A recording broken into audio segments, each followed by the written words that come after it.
সকাল বন্ধুরা, তোমরা সবাই কেমন আছো? আশা করছি ভালো আছো, সুস্থ আছো। আমিও ভালো আছি। তো তোমাদের দাদাভাই আজকে কাজ করছে, চলো বাড়ির কাছে আছে, তাই তোমাদের সঙ্গে শেয়ার করব। চলো দেখতে থাকো।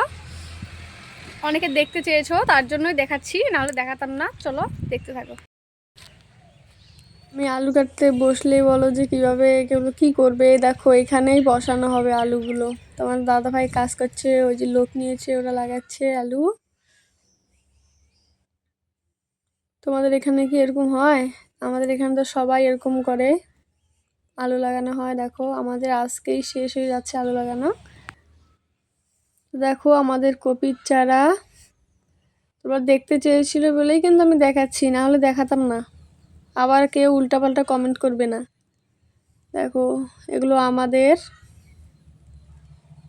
এগুলো আছে, ব্রোকলি আছে, বাঁধাকপি আছে, ফুলকপি আছে। মানে চারাগুলো এখনো লাগাতে হবে জমিতে, তারপর এখান থেকে কপি হবে।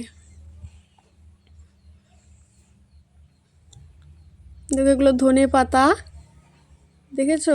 তোমরা তো বাজার থেকে কিনে খাও, আমাদের কিনে খেতে হয় না। দেখো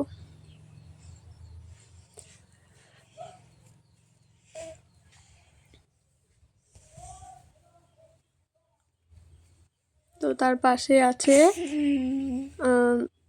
লাল শাক, যেটাকে বলে লাল শাক। এই দেখো লঙ্কা গাছের মধ্যে বসানো হয়ে মানে ছড়িয়ে দিয়েছে, এগুলো বিক্রি করা হবে। এগুলো হচ্ছে লাল শাক আছে, লাপার শাক আছে। কে কে লাল শাক আর লাপার শাক চেনো বলো? দেখো তো আজকের ভিডিওটা এই পর্যন্ত। ভালো লাগলে লাইক, কমেন্ট আর শেয়ার করে দিবে।